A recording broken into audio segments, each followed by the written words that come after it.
యేసుక్రీస్తు గురించి ఆది నుండి విమర్శకులు, గిట్టని వారు, అసూయతో, అక్కస్సుతో, ఈర్ష్యతో నిండుకున్నవారు ఎందరో చాలా రకాల అబద్ధాలను పుట్టిస్తూ వస్తూ ఉన్నారు. మొదట యూదులు ఉన్నారు, అలాగే అన్యజనులు కూడా ఉన్నారు. అన్యజనులు ఎలా అల్లరి చేసిరి అని ప్రవక్త ద్వారా చెప్పినట్టు అది 2000 సంవత్సరాలుగా కొనసాగుతూనే ఉంది. ఇప్పటికీ కూడా కంటిన్యూ అవుతుంది. ఈర్ష్యతో, ద్వేషంతో నిండిన వాళ్ళు. ప్రస్తుత కాలం యేసుక్రీస్తుపై ఈర్ష్య ద్వేషాలతో నిండిన వారు ఎవరు అంటే మన దేశంలో ముఖ్యంగా మత ఛాందస్వాదులు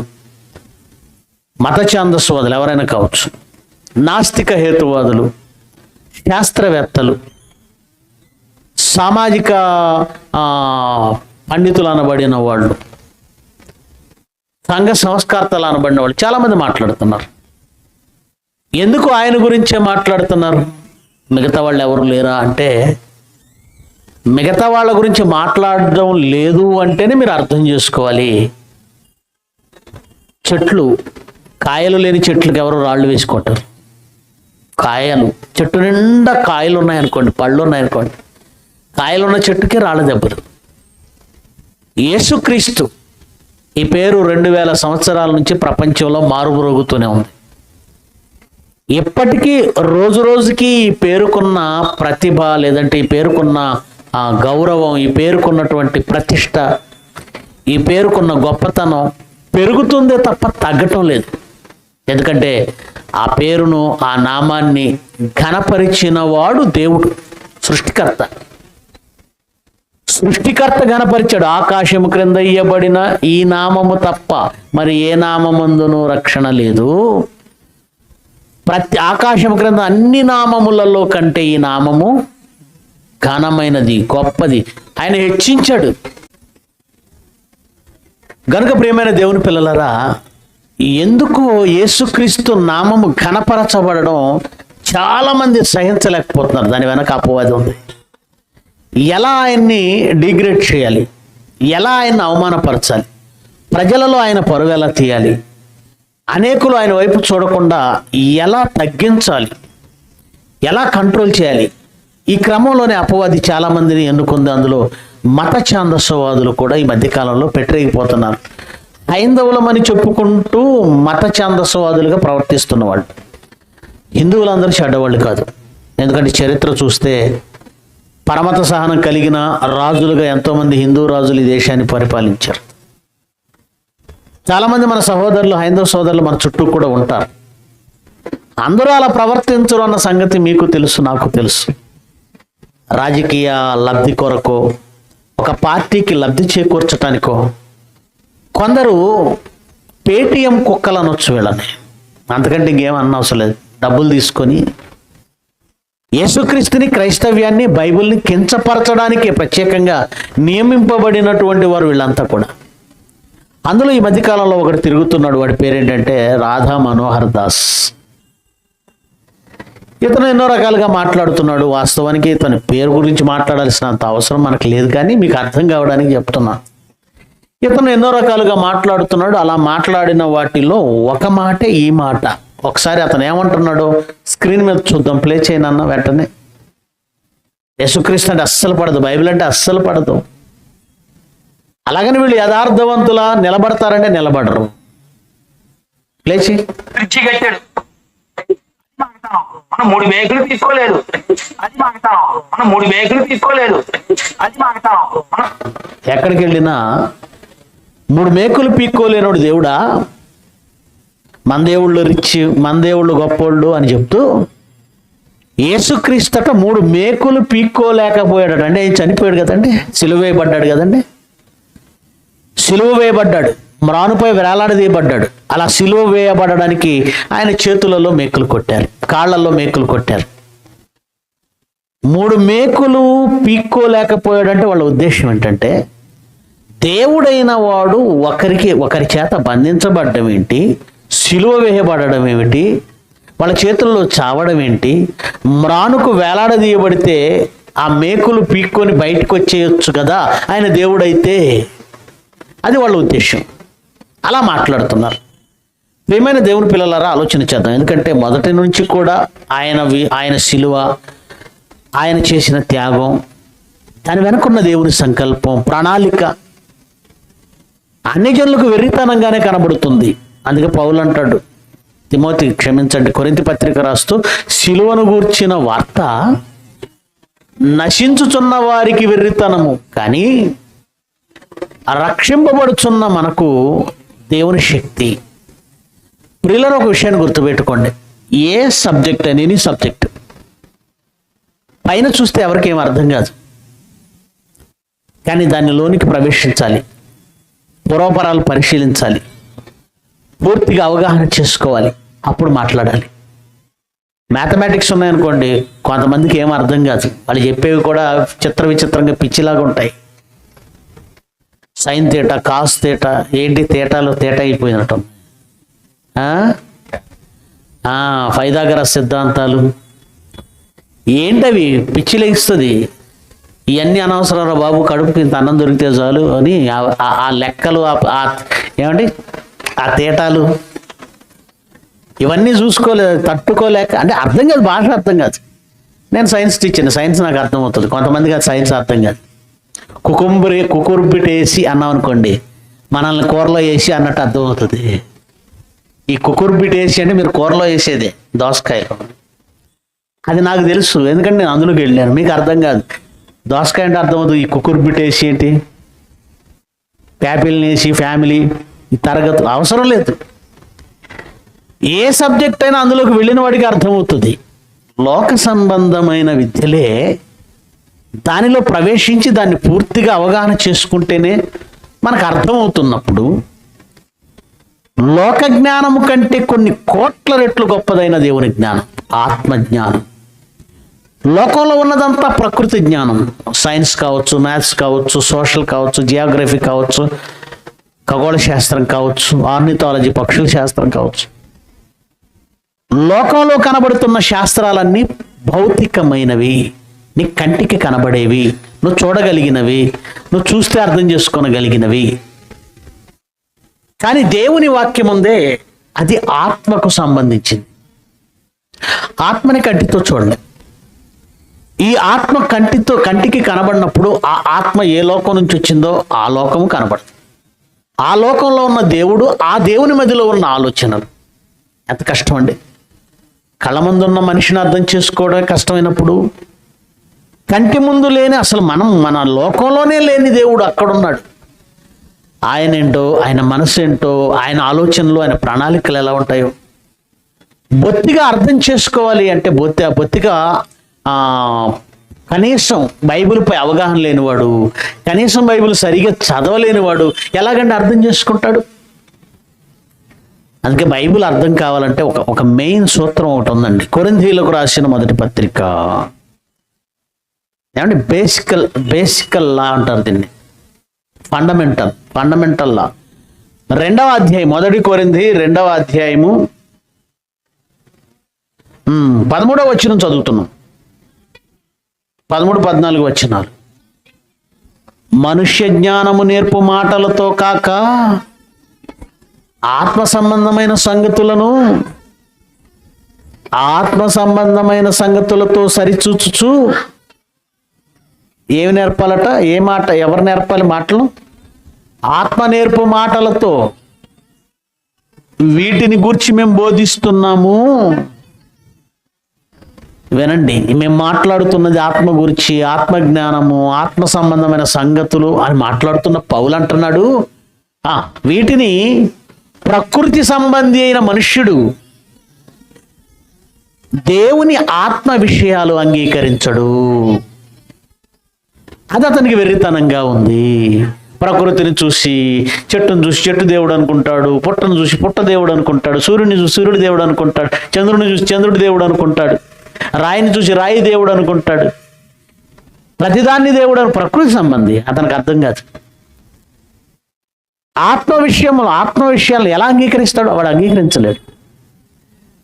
ఏమండి, పిచ్చి పిచ్చి ప్రశ్నలు వేస్తున్నారు, చాలా ప్రశ్నలు వేస్తున్నారు, ప్రతిదానికి సమాధానం ఇస్తూ వస్తున్నాం. సమాధానం ఉంది, వాళ్ళు వినరండి. మళ్ళీ చెప్తున్నాను, వాళ్ళు వినరు. వాళ్ళని కూర్చోబెట్టి పిలిచి మాట్లాడదామంటే వాళ్ళు వినరండి. ఎందుకంటే వాడు వినకూడదని డిసైడ్ అయ్యి వచ్చాడు, వినకూడదు అంగీకరించకూడదని డిసైడ్ అయ్యి వచ్చాడు. ఇప్పుడు నేను మీ మాట వినకూడదని డిసైడ్ అయ్యాను అనుకోండి, కుందేలుకు 3 కాళ్ళే ఉంటాయని నేను కూర్చుంటా. మీరేం చెప్పి నన్ను ఒప్పిస్తారు చెప్పండి, నేను ఒప్పుకొని అన్నాను, మీరేం చెప్పి ఒప్పిస్తారు? అప్పుడు ఏమంటాం, నీ అంత మూర్ఖుడు ఇంకోటి లేడని ఈ మూర్ఖుడితో మాట్లాడడం అనవసరం అని వెళ్ళిపోవాలి. అంతకు మించి తెలివైన పని మరొకటి లేదు. వాడికి తప్ప ప్రపంచంలో అందరికీ తెలుసు ఏంటది, కుందేలుకు 4 కాళ్ళు ఉంటాయని. వాడికి తప్ప అందరికీ తెలుసు, వాడు ఒప్పుకొని అంటున్నాడు, ఏం చేస్తారు? గనుక ఇలాంటి మూర్ఖులతో వాదించొద్దు. నేర్పు ఏమంటారు అంటే ఆత్మ సంగతులు ఉన్నాయే, ప్రకృతి సంబంధించిన మనుషుడికి ఎలా ఉంటాయి? వెర్రితనం.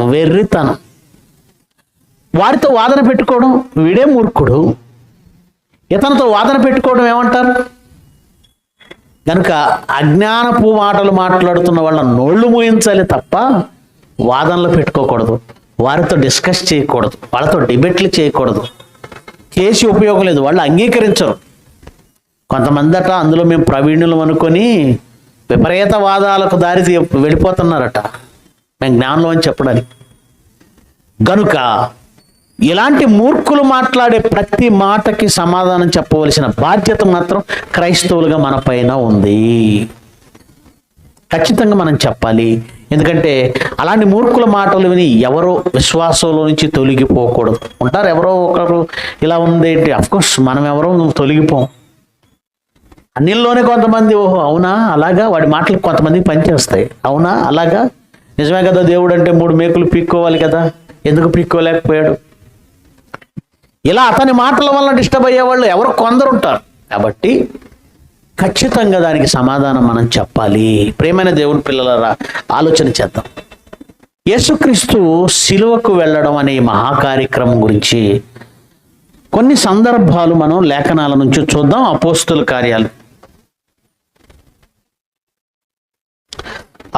కార్యాలు మరి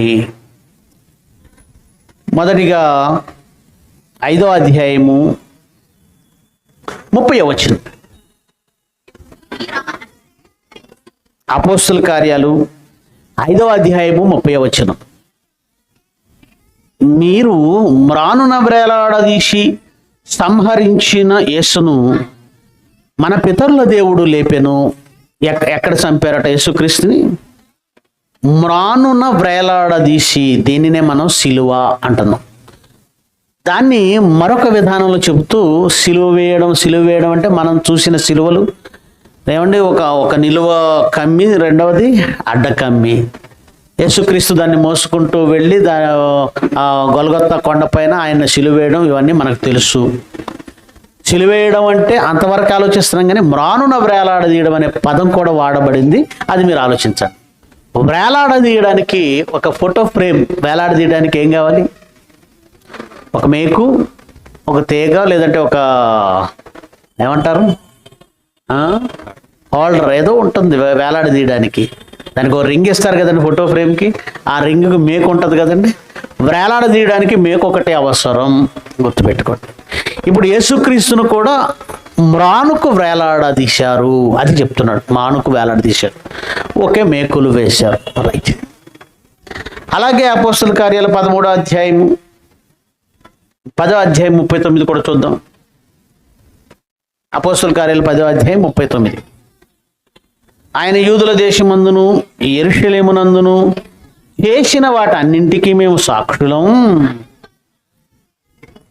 పేతురు గారు మాట్లాడుతున్నారు. ఆయనను వారు మ్రానున వ్రేలాడదీసి చంపిరి. 13లో కూడా అదే మాట ఉంటుంది.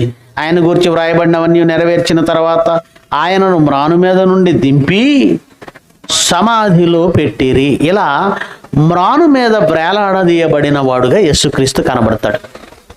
దాన్ని మనం సిలువ అంటున్నాం. ప్రియమైన దేవుని పిల్లలారా, ఒక విషయం గుర్తుపెట్టుకోండి. మేకుల చరిత్ర అనగానే చాలామంది బైబిల్లో ఉన్నది పక్కన పెట్టేసి నెట్లోకి వెళ్ళిపోయి, అంటే ఏమంటే గూగుల్లోకి వెళ్ళిపోయి, వికీపీడియాలోకి వెళ్ళిపోయి కొంతమంది చెప్తున్న ప్రసంగాలు చూస్తుంటే కాస్తంత అసహనం అనిపిస్తూ ఉంటుంది. ఎందుకంటే ఆ మేకులు ఎంత పొడవు ఉన్నాయి, ఎంత హైట్, ఎంత ఎత్తు ఉన్నాయి, ఏ ఏ పదార్థంతో చేశారు, అవి ఇప్పుడు ఎక్కడ ఉన్నాయి, ఇవన్నీ నమ్మకండి. మేకుల కొలతలు చెప్పటం దాని చరిత్ర, ఆ మేకులను ఏ కంసాలు చేశాడో చెప్పడం చరిత్ర, లేదంటే ఎక్కడ కొనుక్కొచ్చారో చెప్పడం చరిత్ర. మరొక ఆయన చెప్తున్నాడండి, ఈ చేతికి ఒక మేకు, ఈ చేతికి ఒక మేకు వేశారట, కాళ్ళు 2 ఉన్నాయట, మేకు ఒకటే వచ్చిందట. 4 మేకులు తేవాల్సింది 3 మేకులే తెచ్చారట ఎవరో సైనికులు. అప్పుడు సైన్యాధిపతి అడుగుతున్నాడట, శతాధిపతి, ఏమరా 4 మేకులు తెమ్మన్నాను 3 మేకులే తెచ్చారు? లేదు నేను తెచ్చాను, ఎక్కడో పడిపోయింది. గొడవ పడుతున్నారట, ఎవరు? సైనికులు గొడవ పడుతున్నారట. అప్పుడు యేసుప్రభు అన్నాడట, నాయన మీరెందుకు గొడవ పడ్డం, నేనే ఒక కాలు మీద ఇంకో కాలు పెట్టుకుంటాను కాబట్టి ఒక మేకు వేయండి అన్నాడట. ఇవన్నీ మరి ఈయనకి ఎవరు చెప్పారు నాకు అర్థం కాలేదు. ఇలా జరిగిందని యేసుప్రభు ఏమన్నా చెప్పాడా? బైబిల్లో ఉందా? గనుక క్రైస్తవులు ఇలాంటి కట్టుకథలు చెప్పడం ప్రారంభించారు. గనుకనే బైబిల్ అంటే, యేసుక్రీస్తు అంటే, శిలువ ఘట్టం అంటే బొత్తిగా విలువ లేకుండా పోయింది. చరిత్ర చెప్పడం అంటే ఆ మేకులు ఎక్కడ తయారయ్యాయి, ఎక్కడ కొనుక్కొచ్చారు, ఎవరు తెచ్చారు, ఎంత పొడుగున్నాయి, ఇవి కాదండి చరిత్ర అంటే.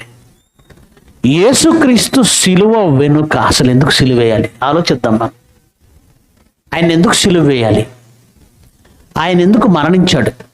వాస్తవికతలోనికి వెళితే ఆయనను పట్టుకోగలిగిన సామర్థ్యం కానీ, ఆయనను బంధించగలిగినటువంటి శక్తి కానీ, ఆయన చేతిలో మేకు దించగలిగిన మగాడు కానీ ఈ ప్రపంచంలో పుట్టలేదు, పుట్టబోడు ఆయన వద్దనుకుంటే. ఆయన చరిత్ర ఏంటంటే, ఆయనకున్న బలం ఏంటంటే యేసుక్రీస్తు.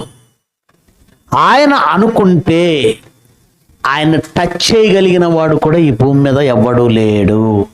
ఎందుకు ఈ మాట చెబుతున్నాను అంటే, స్వయంగా యేసుక్రీస్తు వారే ఏమంటున్నారో యోహాను సువార్త 10వ అధ్యాయం 17వ వచనం చదువుదాం. యోహాను సువార్త 10వ అధ్యాయము 17వ వచనం. యేసుక్రీస్తు అంటున్నాడు, నేను దానిని మరలా తీసుకొనున్నట్లు నా ప్రాణము పెట్టుచున్నాను, నేను పెట్టుచున్నాను, ఇందువలననే నా తండ్రి నన్ను ప్రేమిస్తున్నాడు. అంటే ఇక్కడ ఈ మాటను జాగ్రత్తగా ఆలోచిస్తే, నాయనా నువ్వు ప్రాణం పెట్టాలి అని శిలాశాసనంలా దేవుడు కూడా బలవంత పెట్టలేదు. యేసుక్రీస్తుని గుర్తుపెట్టుకోండి. బలవంత పెడితే ఈ మాట అనడు. ఏమంటున్నాడు? మళ్ళీ చదవమ్మా మాటని. నేను దానిని మరలా తీసుకొనున్నట్లు నేను పెట్టుచున్నాను. అంటే తండ్రి, నీ పిల్లలందరి పాపాలు క్షమించబడాలంటే నా ప్రాణం కావాలను అంటే ఖచ్చితంగా నేను పెడతాను. బలవంతము తండ్రి చేయలేదండి యేసుక్రీస్తుని. నాకు నేనే ప్రాణం పెట్టుచున్నాను అని. తర్వాత ఏమన్నాడు? ఇందువలన అంటే ఎందుకు? నా తండ్రి బలవంతం చేసినందుకు నేను పెట్టడం లేదు, నాకు నేనుగా ప్రాణం పెట్టడానికి సిద్ధపడ్డాను. ఇందువలననే నా తండ్రి నన్ను ప్రేమిస్తున్నాడు. నాకు నేనుగా నా ప్రాణం పెట్టడానికి నేను సిద్ధపడ్డాను, అందుకే నా తండ్రి నన్ను ప్రేమిస్తున్నాడు అని. తర్వాత అంటున్నాడు, ఎవడును నా ప్రాణము తీసుకొనడు, ఎవడు నా ప్రాణం తీసుకోడు, నా అంతట నేనే. అంటే యేసుక్రీస్తు కావాలని ఆయనే అనుకొని పెడుతున్నాడు. ఒకవేళ ఆయన వద్దనుకుంటే తండ్రి కూడా బలవంతం చేయడు. గుర్తుపెట్టుకోండి, తండ్రి కూడా బలవంతం చేయడు, నాకు నేనుగా పెడుతున్నాను. ఎవడును నా ప్రాణము తీసుకొనడు, నా అంతట నేనే దాన్ని పెట్టుచున్నాను. దానిని పెట్టుటకు నాకు అధికారం కలదు, దాన్ని తిరిగి తీసుకొనుటకు నాకు అధికారం కలదు. నాకు ఈ అవకాశం, నాకు ఈ అనుమతి, నాకు ఈ ఆజ్ఞ ఎవరి వల్ల వచ్చింది? నా తండ్రి. అంటే నాయన పెట్టాలనుకుంటే పెట్టు నీ ప్రాణాన్ని, వద్దనుకుంటే నీ ఇష్టం. అలాంటి అనుమతి యేసుక్రీస్తుకుందా? ఉంది.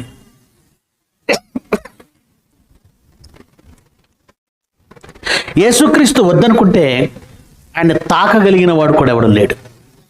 ఉదాహరణకు యేసుక్రీస్తును చంపాలని ఒకసారి కాదు, 2 సార్లు కాదు, చాలా సార్లు ప్రయత్నించారు. అందులో ఒక సందర్భాన్ని చూద్దాం. యోహాను సువార్త,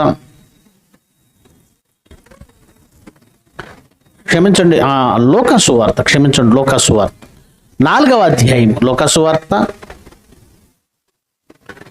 4వ అధ్యాయము. లూకా సువార్త 4వ అధ్యాయము 28వ వచనం నుంచి చదువుదాం. 28 నుంచి. సమాజ మందిరంలో ఉన్న వారందరూ ఆ మాటలు విని, యేసుక్రీస్తు చెప్పిన మాటలకు ఆగ్రహం వచ్చిందట వాళ్ళకు. లేచి ఆయనను పట్టణంలో నుండి వెళ్ళగొట్టి ఆయన్ను తలక్రిందులుగా పడద్రోయవలనని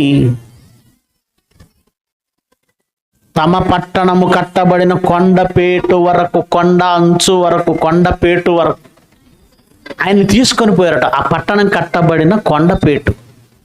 ఏమంటే క్రీస్తురాజపురం కానీ, లేదంటే అటు చిట్టినగర్ కానీ, కొండ మీద సగం వరకు ఇల్లు వెళ్ళిపోయాయండి.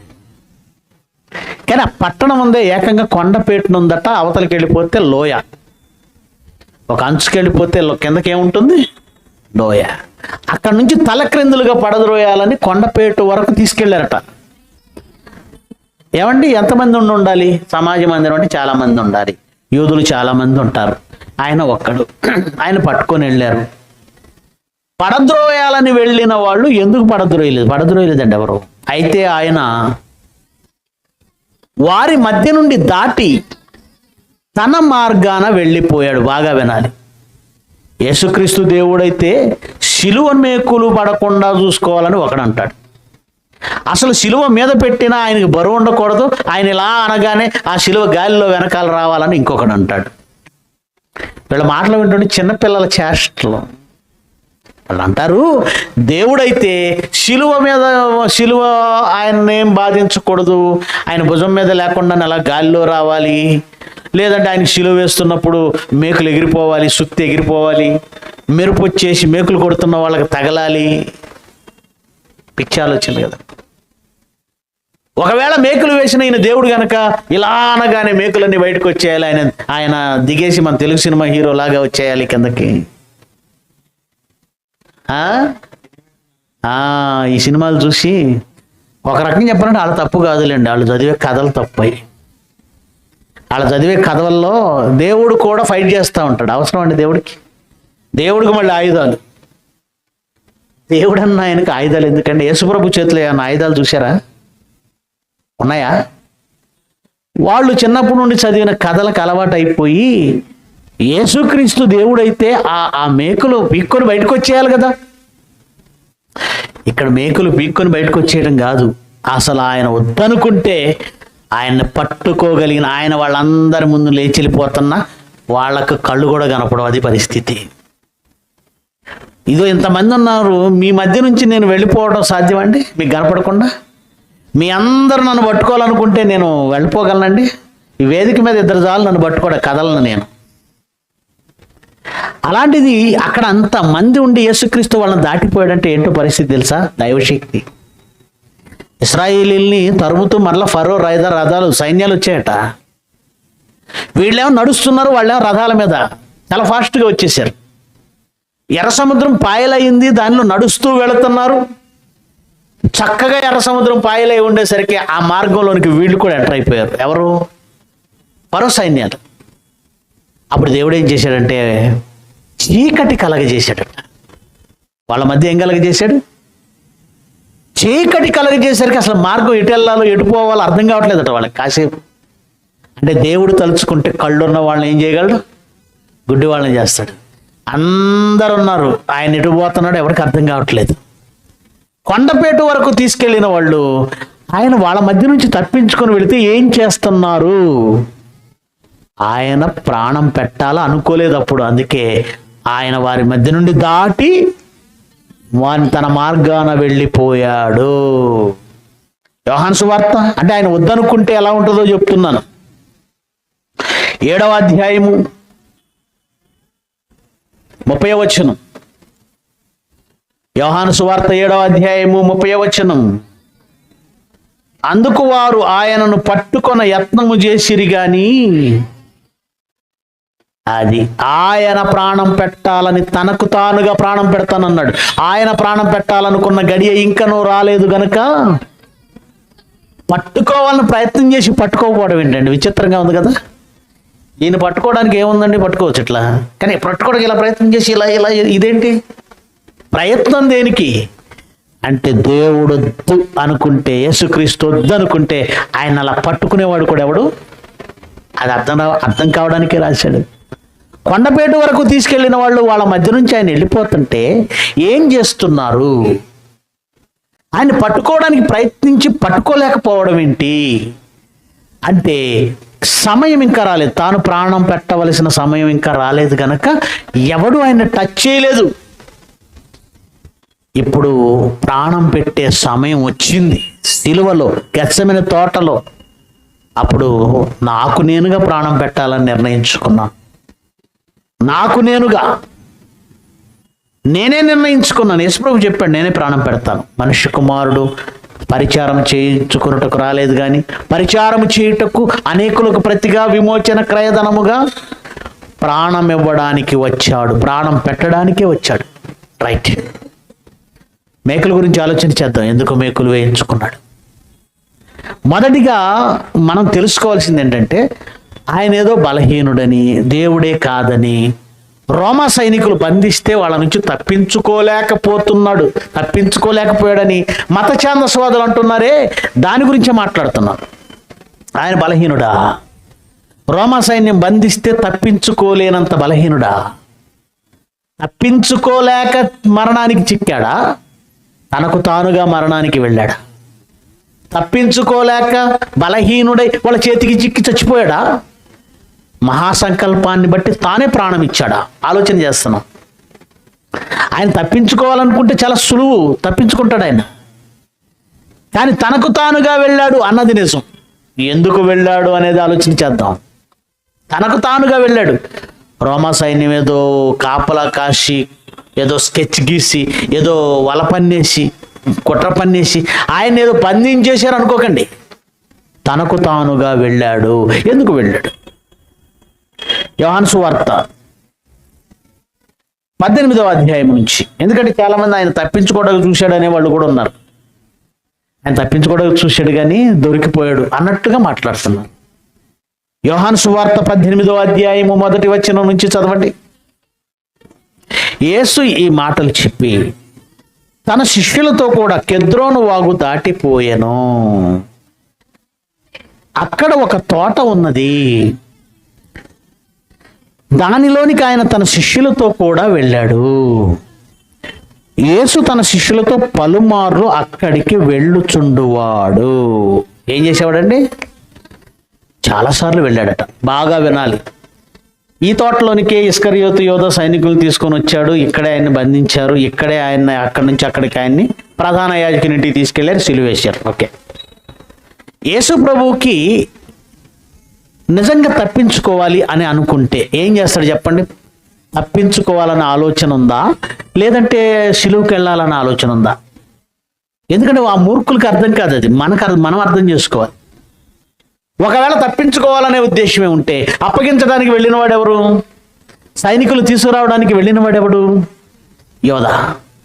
యోధ సైనికులను తీసుకొస్తాడని ప్రభువుకు తెలుసా తెలీదా? మొదటి నుండి తన అప్పగింపవాడైన యోధా గురించి ఆయనకి మొదటి నుంచి తెలుసా తెలీదా? పైగా వాడు వెళుతున్నది సైనికులను తీసుకురావడానికి అనేసి ప్రభువుకు తెలుసా తెలీదా?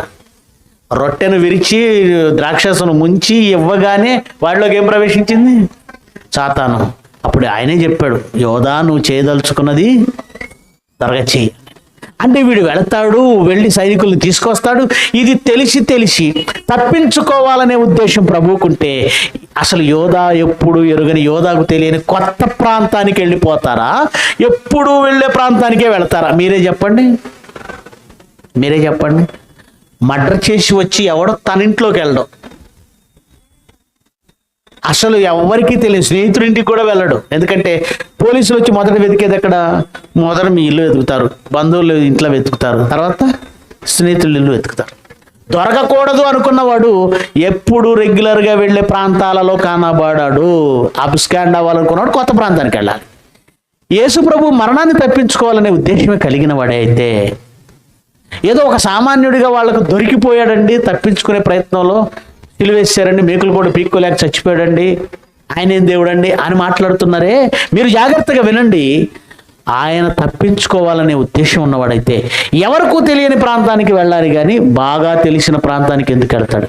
ఇస్కరియోతు యోధాకు బాగా తెలుసట ఆ ప్రాంతం, అక్కడికి వెళ్ళాడు ఆయన. తర్వాత ఏం జరిగిందో చూడండి. కావున యోధ సైనికులను, ప్రధాన యాజకులను, పరిచయులను పంపిన బంట్రౌతులను వెంట పెట్టుకొని దివిటీలతోనూ దీపములతోనూ ఆయుధములతోనూ అక్కడికి వచ్చాను. యేసు తనకు సంభవింపబోవునవన్నీ ఎరిగిన వాడై అన్నాడా, ఎరగని వాడై అన్నాడా? ఎరిగిన వాడై అంటే తెలుసు. తనకి ఏం తెలుసు? ఇస్కరియోతు యోధ వస్తాడు, సైనికులు తీసుకొస్తారు, వాళ్ళు బంధిస్తారు, నేను ప్రధాన యాజకుని ఇంటికి తీసుకెళ్ళబడతాను, తర్వాత హేరోదు దగ్గరికి తీసుకెళ్ళబడతాను, తర్వాత పిలాతు దగ్గరికి తీసుకెళ్ళబడతాను, చాలా ప్రాబ్లమ్స్, కొరడాలతో కొడతారు, ప్రాణం తీస్తారు, సిలువేస్తారు. తెల్లవారితే ఇవన్నీ జరుగుతాయని యేసు ప్రభువుకి తెలుసు. నిజంగా ఎంత భయంకరమో తెలుసా అండి? నెక్స్ట్ డే ప్రాణం పోతుంది అంటే ఈరోజు రాత్రి హ్యాపీగా నేను పడుకుంటాను అన్నవాళ్ళు చేయొద్దండి. నెక్స్ట్ డే మార్నింగ్ ప్రాణం పోతుంది అంటే నిద్ర పట్టదు. ఉరి తీసిన ఖైదీల గురించి ఒకసారి ఆలోచించండి. పలానా రోజు నీకు ఉరి అంటారు, ఆ నెక్స్ట్ డే తెల్లవారుజాము మార్నింగ్ 3 గంటలకు ఉరి, దాదాపుగా ఎప్పుడు కూడా తెల్లవారుజామే ఉరి తీస్తుంటారు. నీకు మార్నింగ్ ఉరి అని చెప్పారంటే నీకేం కావాలో కోరుకో అంటారు. ఏం కోరుకుంటాడు? ఎంత కోరుకున్నా, ఏది తిన్నా, ఏం చేసినా, ఎంత సంతోషంగా ఉన్నా తెల్లవారితే తన ప్రాణం పోతుందన్న ఆ నిజమే, ఆ పచ్చి నిజమే గుండెల్లో మెలిపెడుతూ ఉంటుంది. బాధ. అలా ఉరికంబం ఎక్కిన వాళ్ళు ఎంతోమంది అండి, ఏడుస్తూ రాత్రంతా కేకలు వేస్తూ నన్ను వదిలేయండి, నేను వెళ్ళిపోతా, నాకేం తెలియదు, నేను అమాయకుడిని అనే కేకలు ఏడుస్తూ చచ్చిపోయిన వాళ్ళు ఉగ్రవాదులు కూడా ఉన్నారు. అంటే తెల్లవారితే ప్రాణం పోతుంది అంటే ఆ రాత్రి ఎంత మదన పడతారో, ఎంత బాధపడతారో. ఏమండి, భయం కదండి, భయం. ఇలాంటప్పుడు పోలీసులు బంధించారు గనక చచ్చినట్టు అక్కడ ఉన్నాడు. తెల్లవారితే ఉరి తీస్తారని చెప్పేసి ఆయన ఫ్రీగా వదిలేశారు అనుకోండి, వాడు అక్కడే ఉంటాడా, తుపాకీకి దొరకకుండా పారిపోతాడు? మీరే చెప్పండి. సరే, వాడెవడో వదిలేయండి, మీ సంగతి నా సంగతి చెప్పండి.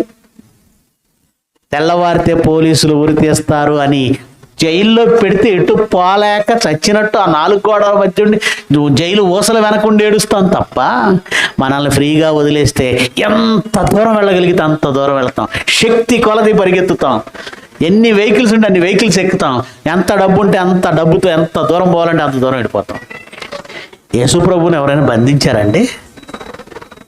ఎవరైనా వెళ్ళొద్దన్నారా? తెల్లవారితే ఏం జరుగుతుందో తెలిసి కూడా ఆయన ఏం చేశాడు? యోధాకు తెలిసిన ప్రాంతానికి వెళ్ళాడు. ఏంటా ధైర్యం? రేపొద్దునండి మాకు ఊరండి అని వెళ్ళి ఆ ఊరికమ్మ ఎక్కడుందో దాని చుట్టూ తిరుగుతూ ఉంటారండి. తెల్లవారుదాం 3ంటికి ఊరైతే రాత్రి 7 గంటలకి ఆడ వెళ్ళి పోయి కూర్చొని ఆడే పక్కేసుకొని దాన్ని చూస్తా కూర్చుంటారా? కానీ యేసు ప్రభు అదే చేసాడు. తెల్లవారితే సైనికులు వస్తారని తెలిసి అర్ధరాత్రి సైనికులు వస్తారని తెలిసి, తెల్లవారితే ప్రాణం పోతుందని తెలిసి తన వాళ్ళను తీసుకుని సరిగ్గా తనను ఎక్కడ బంధిస్తారో అక్కడికే వెళ్ళాడు. అసలు ఊహించడానికి భయంగా ఉందండి. అది ఎవరు చేయలేరు. తెల్లవారితే ఏం జరుగుతుందో అంతా తెలుసట. వారి దగ్గరికి వెళ్ళాడు. ఇంతకీ సైనికులు చూశారు. ఏమంటే సైనికులను చూశారు. వాళ్ళట దివిటీలు పట్టుకొని వస్తున్నారట, దీపాలతో దివిటీలతో వస్తున్నారట. వీళ్ళు ఎక్కడున్నారు? తప్పించుకునే అవకాశం వీళ్ళకి ఎంత ఉందో చెప్తున్నాను. వీళ్ళు ఎక్కడున్నారు? తోటలో ఉన్నారు. వచ్చే వాళ్ళకి ఆ దివిటీలు దీపాలు కనబడతాయా, కనబడవా? ముందు వాళ్ళు కనపడతారు, వీళ్ళు వాళ్ళకి కనపడరు, కానీ వాళ్ళు వీళ్ళకి కనపడతారు. అప్పుడే యేసుప్రభు ఏం చేయొచ్చు?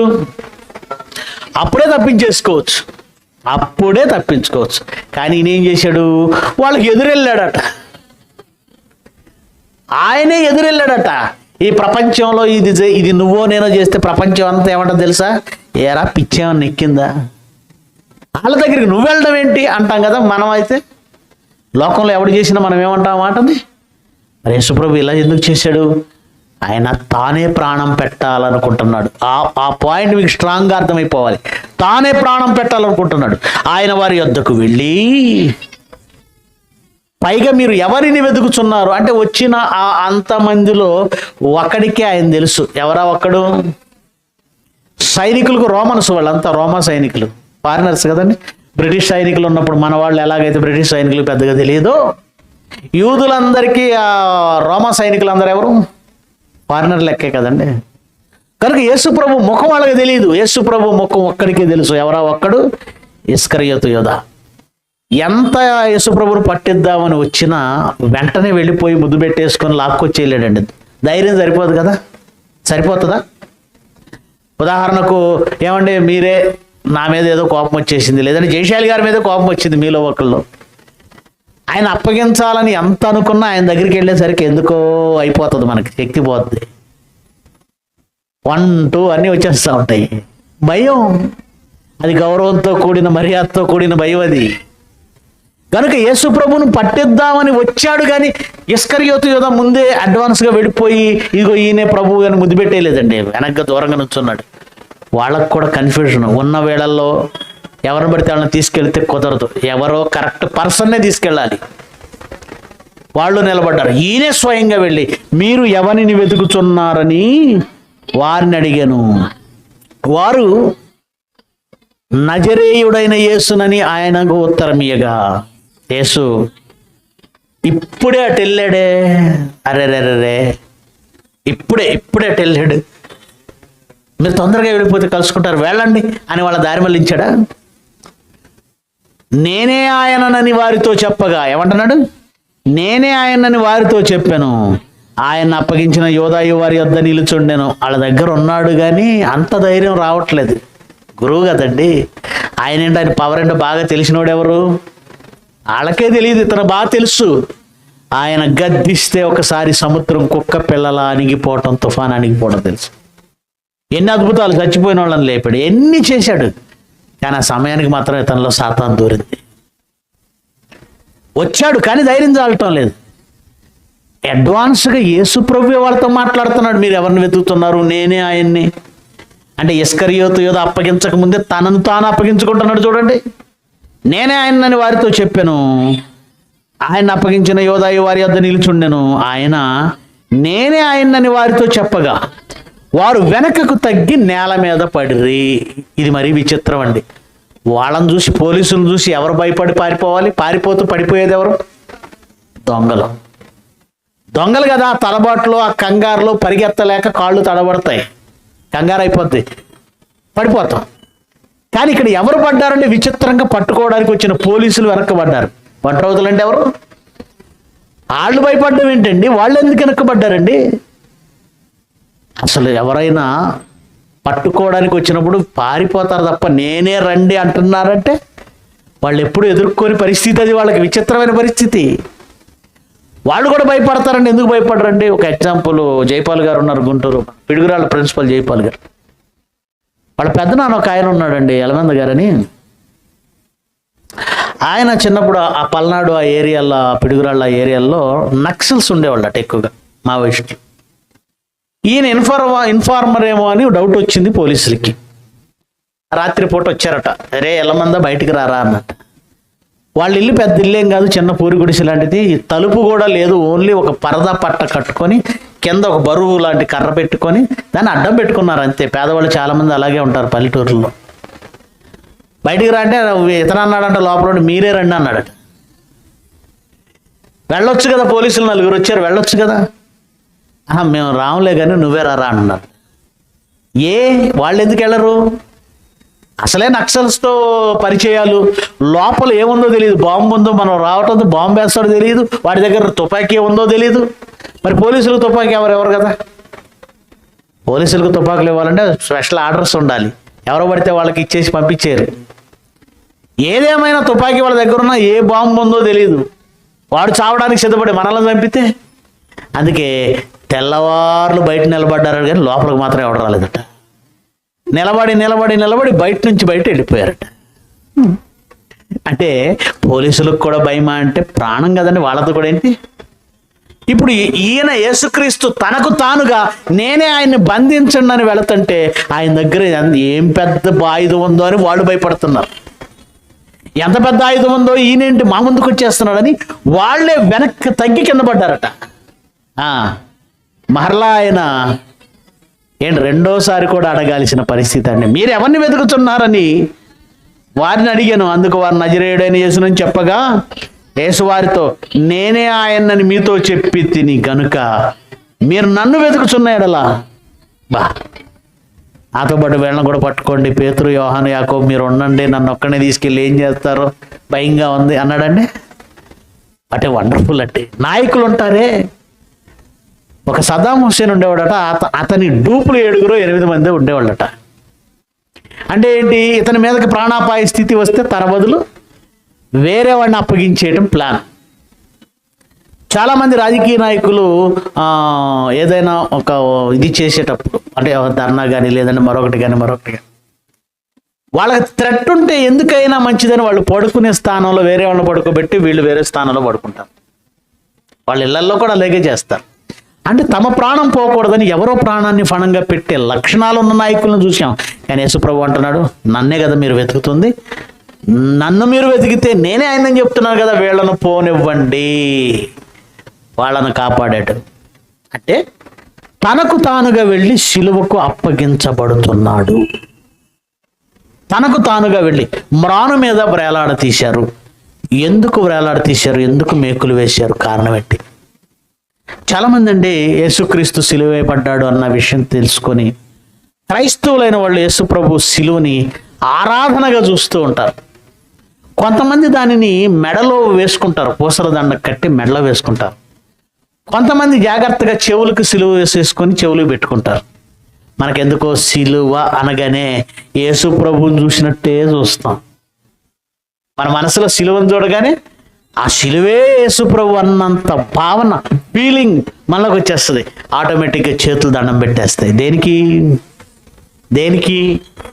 సిలువకి. కొంతమంది ఉన్నారండి యేసు ప్రభు సిలువ మీద వేలాడడం అనే బొమ్మ పెట్టుకునే వాళ్ళు ఇదివరకు.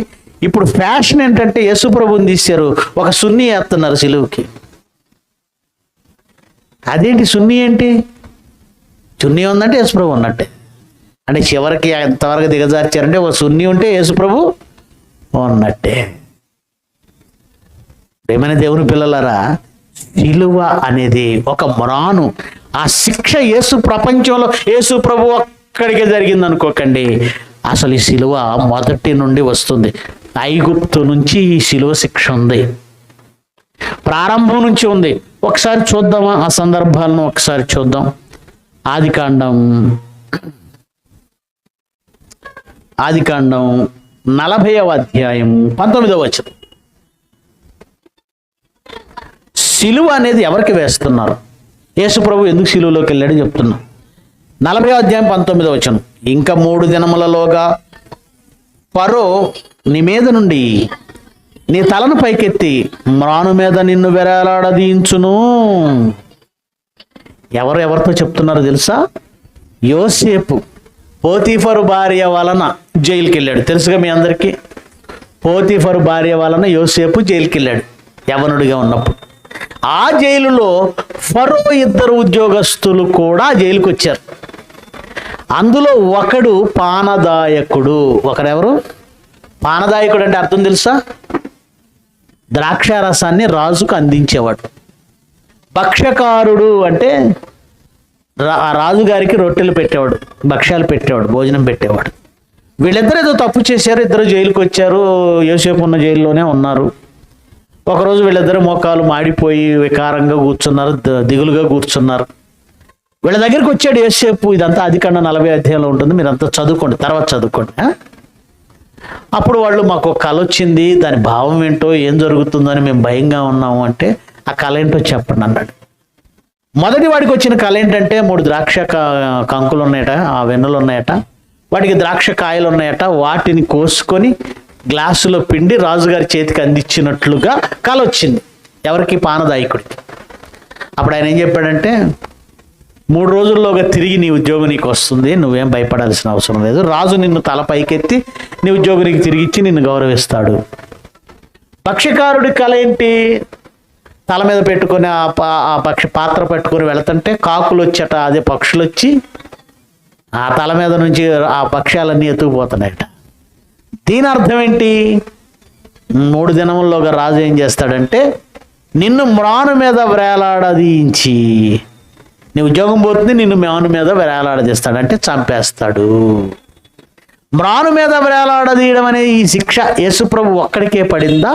ఆల్రెడీ అంతకు ముందే ఉందా? ఐగుప్తు దేశంలో ఆల్రెడీ అమలవుతుంది. ఇదే శిక్షను ప్రపంచంలో చాలా మంది, చాలా జాతుల వారు అనుసరించారు అనేది మనం అర్థం చేసుకోవాలి. ఉదాహరణకు యెహోషువ గ్రంథం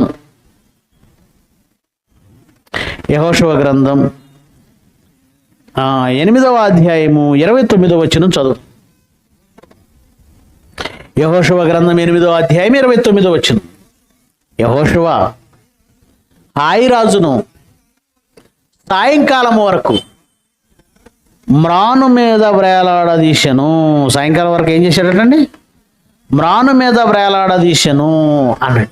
అంటే ఈ శిక్ష, ఈ మ్రాను మీద వేలాడదీసే శిక్ష అనేది యేసు ప్రభువుకు మాత్రమే వర్తించిందా, లేదా ఆయనకు మాత్రమే అమలైందా? ప్రపంచంలో చాలా మందికి ఇది జరిగిందని మనం అర్థం చేసుకోవాలా? అంటే ఉరి శిక్ష వేయడం ఎలాంటిదో, సోక్రటీస్ అనే ఆయనకైతే విషం తాగమని తీర్పిచ్చారు. తెలుసా మీకు? సోక్రటీస్ అనే ఆయన ఎంతమంది తెలుసు? ఆయనకి ఏమని తీర్పిచ్చారు? విషం తాగి చచ్చిపోవాలి అంటే శిక్షలు. తుపాకీతో కాల్చేసి చంపడానికి కొన్ని శిక్షలు ఉన్నాయి. ఇప్పుడు చంపడానికి ఉపయోగించే ఆయుధం విషం ఒక ఆయుధం, తుపాకీ ఒక ఆయుధం, సిలువ ఒక ఆయుధం, కత్తి ఒక ఆయుధం, ఉరితాడు ఒక ఆయుధం. ప్రాణము తీయడానికి ఉపయోగించే ఆయుధాలలో ఒక ఆయుధం ఏంటి? సిలువ. దీన్ని నువ్వు ఇంత ఇంత ఇంత ఇంత ఆరాధనా భావంతో చూస్తూ ఇంట్లో సిలువ పెట్టేస్తావు, ఫోటోలో సిలువ పెట్టేస్తావు, మెడలో సిలువ వేసుకుంటావు. కొంతమంది ఎలా ఉంటారు తెలుసా? మా ఆంటీ ఒక ఆవిడ ఉందిలేండి, అన్నం వడ్డించే ముందు గంటతో ఇలా సిలువేస్తుంది. ఎవరికి? అన్నానికి. మరి చారు ఎలాగా? చారులో కనబడకపోయినా వేసిద్ది ఇలా, చారు పప్పు చారు మీద. వాళ్ళు అలాగే ఉంటారు, ఆశయముళ్ళు అలాగే ఉంటారు. మా స్కూల్ ఫాదర్ వచ్చాడు, ఒక ఆయన చనిపోతే వచ్చి ప్రార్థన చేసి శవానికి వేస్తున్నాడు నుదుటి మీద సిలువ. దేనికి? శవానికి నుదుటి మీద సిలువ వేస్తున్నాడు. ఏం చేసుకోను? సిలువ అంటే వీళ్ళకి ఏమైపోయిందంటే ఆరాధన అయిపోయింది. అది ఒక హత్యకు ఉపయోగించే ఆయుధం. ఎంతో మందిని చంపిన ఆ మ్రాను యేసుప్రభువును కూడా చంపింది. ఇప్పుడు మ్రాను ముఖ్యమా, ఆయన చెప్పెట్టిన ప్రాణం ముఖ్యమా? ఏది ముఖ్యం? మ్రాను ముఖ్యమా, మేకులు ముఖ్యమా, ఆయన ప్రాణం ఎందుకు పెట్టాడో చెప్పడం ముఖ్యమా? ఏది ముఖ్యం? ఆయన ప్రాణం పెట్టింది ఆయన ఏదో తప్పించుకోలేకో, లేదా రోమ సైన్యాన్ని ఎదిరించలేకో, చేతగానివాడై దేవుడు కాదు గనక దొరికిపోయి హత్య చేయబడ్డాడు అనుకుంటున్న మూర్ఖపు సమాజం అర్థం చేసుకోవాల్సింది ఏంటంటే, ఈ మ్రాను మీద ఆయన వేలాడదీయబడ్డానికి ఒక బలమైన కారణం ఉంది. ఏంటా కారణం? ఒకసారి ఏమండి, ద్వితీయోపదేశకాండం 21వ అధ్యాయం 22వ వచనం చదువుదాం. తీయనివ్వు. ద్వితీయోపదేశకాండం 21వ అధ్యాయము 22వ వచనం. మరణ శిక్షకు తగిన పాపము ఒకడు చేయగా అతని చంపి, అంటే ప్రారంభంలో మరణ శిక్షకు తగిన నేరం, తగిన దోషం, తగిన పాపం ఎవడైనా చేస్తే వాడిని ఏం చేసేవాళ్ళట? చంపి మ్రాను మీద వేలాడదీసినాడలా. అంటే ఎవడైతే మరణ శిక్షకు తగిన పాపం చేస్తాడో వాడిని ఏం చేసేవాళ్ళు? ఆ రోజు మ్రాను మీద వేలాడదీసేవాళ్ళు. హామాను కూడా ఏం చేశారు? మ్రాను మీద వేలాడదీశారు. రైట్. ఇప్పుడు ఒక మాట అంటున్నాడు చూడండి, నెక్స్ట్ కంటిన్యూషన్. అతని శవము రాత్రి వేళ ఆ మ్రాను మీద నిలవకూడదు. ఆ మ్రాను మీద రాత్రి వేళ వేలాడదీయబడకూడదు. అది ఉండకూడదు, శవం ఉండకూడదు. ఎందుకు? వేలాడదీయబడిన వాడు అంటే సిలువ మ్రాను మీద వేలాడదీయబడిన వాడు ఎవరన్నమాట? శాపగ్రస్తుడు, వేలాడదీయబడిన వాడు శాపగ్రస్తుడు. ఇప్పుడు యేసు ప్రభు వేలాడదీయబడ్డాడు. యేసు ప్రభు ఏం చేయబడ్డాడు? వేలాడదీయబడ్డాడు. ఎందుకు వేలాడదీయబడ్డాడు? గలతీ పత్రిక. ఎందుకు వేలాడదీయబడ్డాడు చూడండి. ఆయన ఎందుకు సిలువెక్కాడు? ఆయనకి తెలుసు కదా తనల్ని ఎలా చంపుతారో, తన ప్రాణం ఎలా తీస్తారో. తెలిసి తెలిసి తెలిసి తానే ఎందుకు ఆ మరణశిక్షకు వెళ్ళాడు? శిలువ మీద వేలాడదీసేది శాపగ్రస్తుని కదా, నేనెందుకు వాళ్ళకి దొరకాలి? ఆయన వద్దు అనుకుంటే ఆయన్ని టచ్ చేసేవాళ్ళే లేరు కదా, మరి ఎందుకు ఆయన తనకు తానే వెళ్ళి ఆ మ్రాను మీద వేలాడాడు అంటే దానికి కారణం చెప్తున్నారు. గలతీ పత్రిక 4వ అధ్యాయము, క్షమించండి 3వ అధ్యాయమా? 3వ అధ్యాయము. 3వ అధ్యాయము 10వ వచనం నుంచి చదువుదాం. 10వ వచనం నుంచి బాగా వినాలి. 3వ అధ్యాయం 10వ వచనం నుంచి. ధర్మశాస్త్రము విధించిన క్రియలకు సంబంధులందరూ శాపానికి లోనై ఉన్నారు. ధర్మశాస్త్రానికి సంబంధించిన వారందరూ ఎవరండి?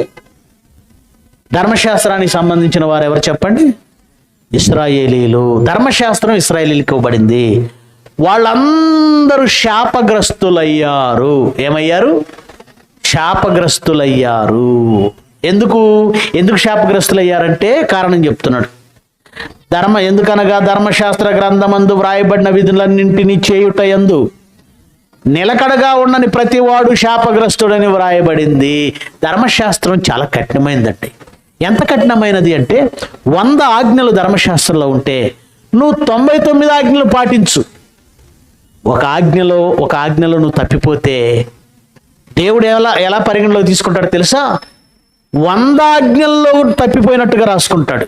అదేంటి ప్రభువా, నేను 99 ఆజ్ఞలు పాటించాను, ఒక్క ఆజ్ఞలో తప్పిపోయాను అంటే ధర్మశాస్త్రం యొక్క నియమం ఏంటంటే ఒక్క ఆజ్ఞ విషయంలో తప్పిపోయినా మిగిలిన 99 ఆజ్ఞల విషయంలో కూడా తప్పిపోయినట్లే.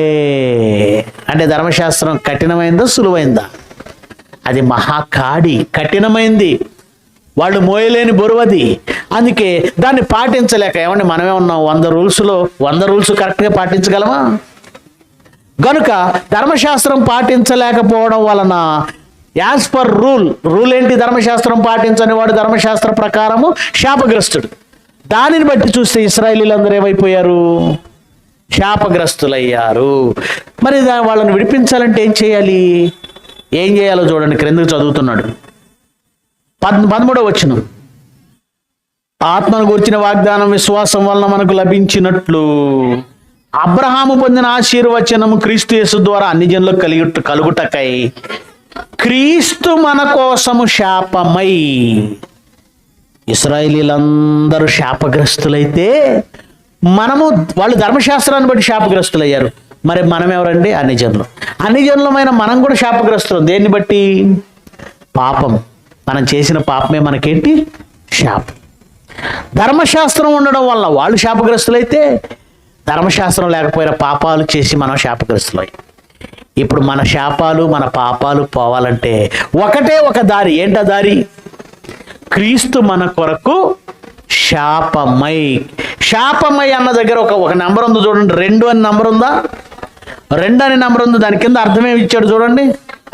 శాపగ్రాహి అంటే మన మీద ఉన్న శాపాన్ని తాను గ్రహించుకున్నాడు, తాను తీసుకున్నాడు. ఏంటి? మన మీద శాపాన్ని ఆయన తీసుకున్నాడా? అంటే ఎలా ఉంటుంది? నా చిన్నప్పుడు ఏదో ఒక మూవీ చూశానండి, ఒక కథ మూవీ అంటే కథే కదండి. ఆ హీరో గారికి శాపం వస్తుంది, ఎవరో దేవత శాపం ఇచ్చేస్తుంది. అప్పుడు హీరో కురూపి అయిపోతాడు, భయంకరమైనటువంటి రోగంతో, కుష్టు, అన్ని రకాలుగా.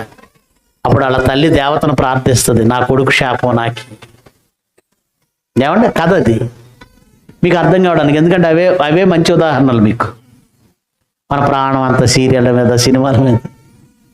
గనుక ఎప్పుడైతే అలా ప్రార్థిస్తుందో వెంటనే కొడుకు కురూపి అంటే ఏమంటారు, ఆ రూపం అంతా కూడా, ఆ శాపం అంతా కూడా ఎవరికి వస్తుంది అంటే కొడుకు శాపాన్ని తల్లి గ్రహించింది. వెంటనే కొడుకున్న కురూపి ఆ రూపం అంతా కూడా తల్లికి వచ్చేసింది. ఎందుకు చెప్పానంటే వాస్తవానికి మనమే చచ్చిపోయి నరకానికి వెళ్ళిపోవాలి. హత్యలు చేసింది ఎవరు? పాపాలు చేసింది ఎవరు? భయంకరమైనటువంటి వ్యసనాలు ఎవరికి ఉన్నాయి? భయంకరమైనటువంటి రోగాలు ఎవరికి ఉన్నాయి? టోటల్గా భయంకరమైన పాపులుగా ప్రపంచమంతా ఇశ్రాయేలీలు మనము అందరం ఇప్పుడు శిక్ష వేస్తే దేవుని పిల్లలందరూ ప్రపంచమంతా నరకానికి వెళ్ళిపోవాలి. అందుకే శిలువ మీద వేలాడబడాలి. లెక్క అయితే మనం అంతా ఎక్కడ వేలాడాలి? మ్రాను మీద వేలాడాలి. యేసుప్రభు ఏం చేశాడంటే, నాయన వాళ్ళ శాపం అంతా నా మీద వేసి, వాళ్ళ శాపాన్ని నేను తీసుకుంటాను, శాపగ్రాహి, వాళ్ళ శాపాన్ని నేను తీసుకుంటాను. ఉదాహరణకు నేనే వస్తూ విజయవాడలో ఎవరినో మర్డర్ చేశాను క్లాస్కి వస్తూ. ఇప్పుడు పోలీసులు నా దగ్గరికి వచ్చారు. అప్పుడు శాంతారావు గారు ఉండి, లేదండి హత్య చేసింది నేను అన్నాడు అనుకోండి. ఆయనే స్వయంగా ఒప్పుకుంటున్నారు కనుక పోలీసులు ఏం చేస్తారు? నా బదులు ఆయన్ని తీసుకెళ్తారు, ఆయనకి శిక్ష వేస్తారు. అంటే నేరం తన మీద వేసేసుకున్నాడు. ఈ మధ్య కాలంలో ఒక కేసు విన్నానండి. ఎవరో నాయకుడు యాక్సిడెంట్ చేశాడు. వాళ్ళ డ్రైవర్ని పిలిచి, ఈ కేసు నువ్వు వేసుకో, 5 లక్షలు ఇస్తాను నీకు, నువ్వు అలా కేసులోకి వెళ్ళగానే నిన్ను విడిపించి తీసుకొస్తాను అన్నాడు.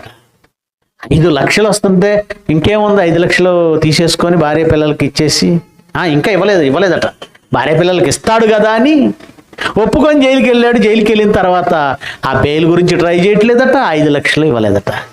ఆమె మీడియా ముందుకు వచ్చేసి గొడవ. అంటే యజమానిని తప్పించడానికి, యజమానిని సేవ్ చేయడానికి ఆ నేరం తన మీద వేసుకున్నాడు. ఇలాంటివి అక్కడక్కడ చూస్తుంటాం మనం, డబ్బు కోసం ఆశపడి. మరి మనం అందరం కలిసి యేసుప్రభుకి ఏమైనా డబ్బు ఇచ్చామా? మా శాపం నువ్వు వేసుకొని, మన శాపం అంతటిని ఆయన గ్రహించడం వలన ఇప్పుడు శాపం ఆయన మీద ఉండిపోయింది గనుక శాపగ్రస్తుడైన ప్రతివాడు ఎక్కడ వేలాడదీయబడాలి? ఎందుకు ఈ పని చేశాడు ఆయన? మన శాపం పోవడానికి. మన శాపం పోవాలంటే ఆ శాపం అంతా తన మీద వేసుకోవాలి. తన మీద వేసుకొని ఆ శాపానికి, ఆ పాపానికి శిక్ష వెయ్యాలి, శిక్ష పొందాలి. పొందకపోతే ఆ నేరం మన మీద నుంచి పోదు, ఆ దోషం మన మీద నుంచి పోదు. అందుకే నువ్వు నేను ఉరికమ్మం ఎక్కాలి, మన బదులు ఆయన ఎక్కాడు. చెప్పాలంటే ఈ మాట అన్నాడే ఎవడు? రాధా మనోహర్ దాస్. 3 మేకులు పీక్కోలేకపోయావు, నువ్వేం దేవుడు అని. ఆ మాటను బట్టి 3 మేకులు పీక్కొని వస్తే వీడికి కూడా శాపం ఉంటుంది. చెప్పాలంటే యేసుప్రభు చేసిన పని ఎవరి కోసమో తెలుసా? రాధా మనోహర్ దాసు కొరకు కూడా చేశాడు. అతని కొరకు కూడా. నమ్మితే అతనికి కూడా పరలోకం ఉందా? ఉంది. నీ కోసం కూడా ప్రాణం ఇచ్చాడయ్యా, నీ కోసం కూడా. కనుక ఎంతమందిని చూస్తున్నాడు ఆయన, ఎంతమంది. నేను ఒక్కడిని ప్రాణాపాయ నుంచి తప్పించుకోవటం ముఖ్యమా? నా ఒక్కడి ప్రాణంతో ఎంతమంది శాప విమోచన కావడం ముఖ్యమా? అది ఆయన ఆలోచించుకున్నాడు. నా ఒక్కడిని ఒక రోజంతా హింసిస్తారు, ప్రాణం పోయేంత వరకు హింసిస్తారు. ప్రాణం పోయేంత వరకే కదా, పర్వాలేదు. ఎంత ఘోరమైన హింస ఉంటుందో ఆయనకు తెలుసు కనుకనే తను ప్రార్థన చేస్తూ గెత్సెమనే తోటలో ఏమన్నాడు? తండ్రి నీ చిత్తమైతే ఈ గిన్నె నా ఇద్దరుండి తొలగిపోనిమ్ము అని వెంటనే ఏమన్నాడు? తొలగిపోనిమ్మని అనాల్సిన అవసరం లేదు. నాకు వద్దిదానే లేచి వెళ్ళిపోవచ్చు, ఎందుకంటే నీ ప్రాణం పెట్టడం నీ చేతుల్లోనే ఉందని దేవుడు ఆయనకు అవకాశం ఇచ్చేశాడు. అయినా దాన్ని ఉపయోగించుకోకుండా ఆయన ఏం చేశాడంటే, ఇన్ని కోట్ల మంది శాపం విమోచించడానికి నా ప్రాణం పెడుతున్నాను, ఇది వద్దని వెళ్ళిపోతే నా ప్రాణాన్ని నేను కాపాడుకున్నవాడిని అవుతాను. ఈ భూమి మీద ఈ శరీరం, ఈ ప్రాణం ఎంతకాలం ఉంటుంది? అందుకే తన ప్రాణాన్ని పెట్టి మన శాపాన్ని విమోచించాడు. ఆ శాపం అంతా ఆయన తీసుకున్నాడు. అందుకే యెషయా గ్రంథం 53లో ఏం రాయబడిందో చూడండి. ఆయన ఎందుకు 3 మేకులు వేయించుకున్నాడో, ఎందుకు మ్రానుపై వేలాడాడో చరిత్ర అనేది, అసలు చరిత్ర ఇది. నువ్వు నేనే కారణం. దూషిస్తున్న ఆ రాధా మనోహర్ దాస్ కొరకే, అలాంటి వాళ్ళు ఎందరు ఉన్నారు, వాళ్ళ కొరకే, నీ కొరకే, నా కొరకే ఆయన వేలాడాడు. 53వ అధ్యాయము 3వ వచనం నుంచి చదువుదాం. అతను తృణీకరింపబడిన వాడాయను. పై మాటలు కూడా 2వ వచనం పై మాట. అతనికి స్వరూపమైనను సొగసైనను లేదు. రెండవ వచనం 2వ మాట. అతని స్వరూపమైనను సొగసైన లేదు. ఎందుకు? శాపం వచ్చేసింది ఆయనకి.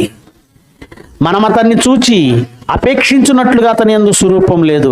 అతడు తృణీకరింపబడిన వాడాయను, మనుషుల వలన విసర్జింపబడిన వాడు, వ్యసనాక్రాంతుడుగాను వ్యాధిని అనుభవించిన వాడుగాను మనుష్యులు చూడనొల్లని వాడుగాను ఉండెను. అతడు తృణీకరింపబడిన వాడు గనక మనం అతన్ని ఎన్నిక చేయకపోతేమి, నిశ్చయముగా అతడు మన రోగములను భరించెను. మన రోగాలంటే మనకున్న జ్వరము, మనకున్న జలుబు వచ్చిందని కాదు. పాప రోగాలు. మన రోగాలేంటి? ఎయిడ్స్ కంటే భయంకరమైన రోగాలు, కరోనా కంటే భయంకరమైన రోగాలు. నిశ్చయముగా ఆయన మన రోగములను భరించెను, మన వ్యసనములను వహించెను. ఆయనను మొత్తబడిన వానిగాను దేవుని వల్ల బాధింపబడిన వానిగాను శ్రమ నొందిన వానిగాను మనం అతన్ని ఎంచితిమి. ఆయన మన కోసం చచ్చిపోతే ఆయన ఏదో దేవుడు పొత్తాడు, ఆయన ఏదో తప్పు చేశాడు, అందుకే ఇదంతా జరిగింది అలా ఎంచుతున్నామట, అలా అనుకుంటున్నామట. మనమేమనుకుంటున్నాం? అయ్యో మన కోసం ఇలా చేయబడ్డాడు, మన కోసం శాపం వచ్చింది ఆయనకి, మన కోసం ఇలా మన రోగాలు భరించాడు, మన వ్యసనాలు భరించాడు అనుకోవట్లేదట. దేవుడు మొత్తాడు, దేవుడు శపించేశాడు, అందుకే ఇవన్నీ జరిగాయి అనుకుంటున్నారట. అదే అంటున్నాడు చూడండి. ఆయనను మొత్తబడిన వానిగా, దేవుని వల్ల బాధింపబడిన వానిగా, శ్రమ నొందిన వానిగా మనం అతన్ని ఎంచితిమి. మన అతిక్రమ క్రియలను బట్టి అతడు గాయపరచబడెను, మన దోషములను బట్టి నలగొట్టబడెను, మన సమాధానార్థమైన శిక్ష అతని మీద పడెను. అతడు పొందిన దెబ్బల చేత మనకు స్వస్థత కలుగుతున్నది. అతడు పొందిన దెబ్బల చేత మనకు స్వస్థత కలుగుతున్నది. ఆయన ప్రాణం పెడితే మనకు శాప విమోచన కలిగింది. కొలసి పత్రిక చూడండి, దేవుడు ఎంత చక్కగా రాయించాడు. కొలసి పత్రిక 2వ అధ్యాయం 13-15 వచనాలు కలిపి ఉన్న భాగాన్ని చదువుదాం. మీరే ఆలస్యంగా వచ్చారు. వాస్తవానికి ఈ పాటికి అయిపోవాలి, భోజనం కూడా చేయాలి. 10ంటికి అనంటే మీరు ఎన్నింటికి వచ్చారు? 12ంటికి వచ్చిన వాళ్ళు కూడా ఉన్నారు. ఆ 12ంటికి వచ్చిన వాళ్ళు మనసే తొందరగా వెళ్ళిపోదామని ఉంటుంది. 10:30కి వచ్చిన వాళ్ళు దేవుని కోసం వచ్చారు. మీరు అలా ఉండకూడదు. ఖచ్చితంగా 10 కనీసం 10:30కి రావాలి. ఓకే, ముగించేద్దాం. కొలసి పత్రిక 2వ అధ్యాయము 13-15 వచనాల భాగం చదువుదాం. మరియు అపరాధముల వలనను శరీరమందు సున్నతి పొందకయుండుట వలనను మీరు మృతులు. మనమంతా ఎలా ఉన్నామట? ఒకప్పుడు అపరాధులు, శరీరమందు సున్నతి పొందలేదు, మృతులై ఉండగా దేవుడు వ్రాతరూపకమైన ఆజ్ఞల వలన మన మీద రుణముగాను మనకు విరోధముగాను ఉండిన పత్రం, మేకులతో ఆయన శరీరాన్ని సిలువ కొట్టాడని నువ్వు అనుకుంటున్నావు. దాని వెనక అసలు చరిత్ర ఏంటో తెలుసా? నీ మీద విరోధంగా, నీకు రుణంగా ఉన్న ఒక పత్రం ఉంది. రాధా మనోహర్ దాస్, రేపు ఆ పత్రమే నీకు శిక్ష వేస్తుంది. ఏ పత్రం అది? ధర్మశాస్త్రం, చట్టం. మన కోసం ఆయన ఏం చేశాడు చూడండి. దేవుడు వ్రాతరూపకమైన ఆజ్ఞ వలన మన మీద రుణముగాను మనకు విరోధముగా ఉండిన పత్రమును, ఆయన దేహాన్ని కొట్టాడు అనుకుంటున్నావు, కానీ పత్రాన్ని కొట్టాడు. నీ అరెస్ట్ వారెంట్ను మేకు కొట్టాడు. ఆయన మేకు కొట్టింది ఏంటి? నీ అరెస్ట్ వారెంట్కి.